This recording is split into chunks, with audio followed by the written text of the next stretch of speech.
Okay, so this is my kayak van. I haven't posted many videos for quite a while.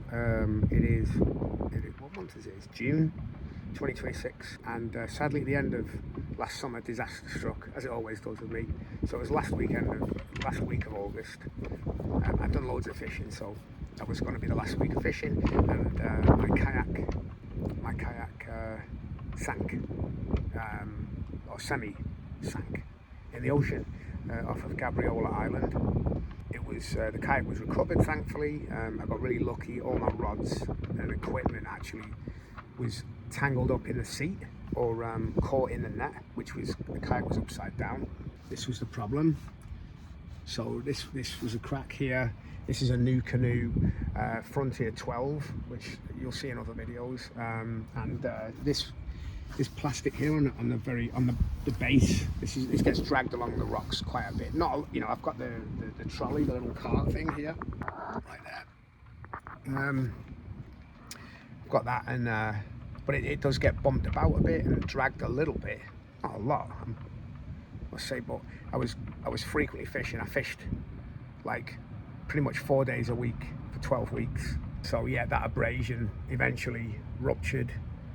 You know, the plastic ruptured. It didn't cut through the plastic, it ruptured it. I think it's a design flaw, really, if I'm honest. I think it's a nucanoe design flaw, although I'm very happy with the quality of the kayak. I think it's a little design flaw. The plastic's very, very thin. It's like wafer thin, and it's right on the base, so it can't really take much knocking about. So there's ways that you can get around that with certain brands of kayaks. There's something you can get called a keel guard. That's it, a keel guard, which will prevent abrasion on your kayak. But that usually goes on the front of the kayak. I didn't really see any for the base. So what I've had to do, I originally, so how it happened, so I was literally out fishing, and I caught my limit.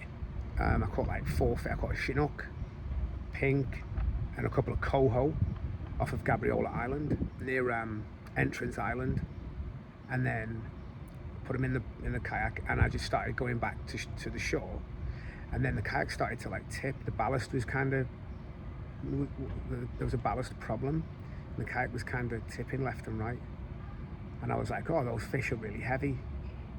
So I put the fish on the other side of the kayak and I spread them out, but it didn't solve the problem. And then I just checked in the storage compartment, and then I realized that the kayak was taking on water. I had to start bailing water out of the kayak. I had to call over a boat. I had to whistle to the boat, to a nearby fishing boat, and be like, oh, like, can you just watch out for me? Because the leak wasn't enough, that the water was coming in too fast, and I was able to just like motor back to shore or paddle or whatever I was doing, and got back and hauled the kayak out, cleaned the kayak up, and then went and put a temporary repair in, which did work for a few days actually, but it was inappropriate. I used a JB Weld epoxy, which is totally inappropriate. It's not flexible. It doesn't bond to plastic, and I didn't even investigate what kind of material the nucanoe Frontier 12 was made from.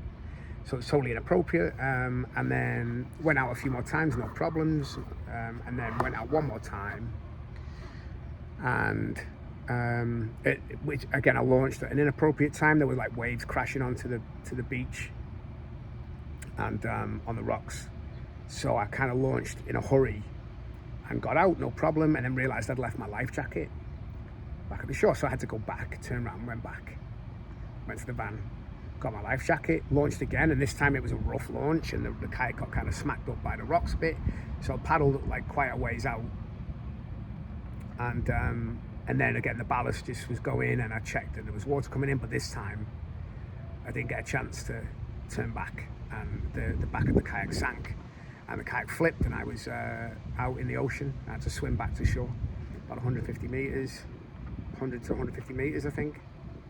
And anyway, yeah, it was quite funny. Like, the community, it was a great community in Gabriola. They instantly, I called the Coast Guard once I got back. So thankfully there was a few things that played in my favor. One was that I had my life jacket, which I'll never be in the water without. The other one was I had the number of the Coast Guard and at my cell phone. I had an iPhone 13 which didn't get waterlogged at all, no damage whatsoever.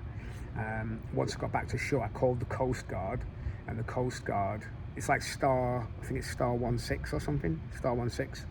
You call that. I called the Coast Guard and said, look, just so you know, there's a kayak, a bright green kayak floating around in the ocean, the Georgia Strait, and can you like, you know, maybe pick it up? And they messaged to all the boats, and I messaged some of my friends in the community of Gabriola, and they put messages out on Facebook, and they recovered the boat. Like, someone recovered the kayak, tied it off to a dock, a random dock, and then I had to go and find this dock, which was quite funny, because it was like I had to trek and kind of trespass on some people's land, but it's quite funny. And yeah, and then had to paddle this kayak back, and then just brought it home, and now I'm finally repairing it. And you'll see some videos there. Some divers actually found my lures. My box of lures was lost, so they found that, and it was perfectly intact. And they also found the 2 batteries, and the motor was attached. No, it was just the 1 battery, sorry. There was a battery and a motor was still attached to the kayak, but they were kind of unusable. The motor might have been salvageable, but I haven't seen it since. And as far as I know, the divers are just going to use the lures themselves, and I hope they catch some fish. Yeah, it was maybe kind of chuckle, but everyone was really great on the island there. So anyway, in the meantime, yeah, so you can see what I've started to do here, so I'll kind of run you through this a little bit. So yeah, this was just it was a crack, like the surface had gone like this, so there's a gap. I looked at some videos on YouTube and couldn't really necessarily work out the best plan. I went on Amazon and put in plastic welder. Somebody was saying, oh, you have to plastic weld. So you know, I got this thing here, which isn't, it's kind of a plastic welder, but it's more like a heat gun. So this is Vivo. I see everybody with these things. Vivo cost me about 110 Canadian dollars or something. And then it didn't come with any plastic, so it wasn't what I was supposed to get, because this is actually a plastic welder. This is what people use, like a solder gun, solder iron. See that? Come on, phone. It's like a solder iron. Anyway, you get it. And then you get bits of plastic and weld it on. But the thing is there's appropriate plastics and not appropriate plastics, so you have to be careful with that. And then, so I got some plastic in a kit from Amazon. Get this bag of goodies here. There's like some sandpaper in there, a bunch of different types of plastic. And if you look, I'll show you this. You get sent, like, see that, like, what's that say, nylon. So you get nylon, you get, what's this one, polycarbonate, all kinds of different plastics. Because of the different densities, there's going to be differences in what plastics you have to use, so you can't just use plastic. And I see a lot of people on YouTube, they just get plastic from anywhere, like milk cartons, and oh yeah, you just weld this and you melt it. It melts pretty simple. You need to make sure there's ventilation. You don't really want to breathe in plastic because it's toxic. But you should really be checking what the plastic is, like what material the plastic is, because it might not be appropriate. So after checking the nucanoe, using the like, you know, Google or whatever, it's made of high density polyethylene. Now these packs, they come with low density polyethylene. Like you know, there's 2 types of polyethylene. So you can weld low density to high density plastic, but you can't weld high density to a low density plastic because of the temperature differences that you need. I believe it would be inappropriate. So anyway, now my first go, I used this to heat the plastic near the nucanoe, and look, you know, that was a stupid idea. Again, I'm doing everything wrong here, but it's misshapen the plastic because this was too thin and I got it too close, so it slightly kind of curved the plastic, but I think it's still salvaged quite well with the idea that I've got to fix it. So then what you can do is you use your solder iron or your plastic welder, touch it on when it's hot, touch it onto the plastic, and it will just kind of, I'll say, like wet the plastic. You're not wetting it, it's not water. You're just melting the plastic enough, and then you can pretty much stick these mesh patches to that plastic, and these cut really easy. I see guys online with tin snips. You don't need it. You just need a razor blade will cut through this in a straight line. It'll do very nice straight lines. Don't tear it like duct tape. You'll end up with this kind of rubbish that I've done here. Really bad job. So then once I'd stuck the mesh to the kayak, then I got my little rods of polyethylene. I'm assuming this is polyethylene, and then you go with your solder iron with this thing, and you just run it along the crack, and you just melt it in, and it sets real solid. So the crack itself is repaired now. But then we've got to put some up protection, and obviously we don't want, it wouldn't be appropriate just to leave it like that, because if it opens up in the ocean, I mean, I'm toast, right? So once we've put this all in here, then I've got, using another video off of YouTube, I've ripped off somebody else's idea. This is something that they call kayak, right? It's some plastic, right? And you can kind of mold it. And this is where actually where I thought this was a complete waste of money, this actually came in handy for the kayak. So all I did was, you got this like piece, this rectangle of plastic, and you just like drew an outline, and then measured how much lip I'd want, because this makes it kind of tough here, this shelf. So measured a little lip of like 2 centimeters or something, and then cut it out with a jigsaw, put it over the top.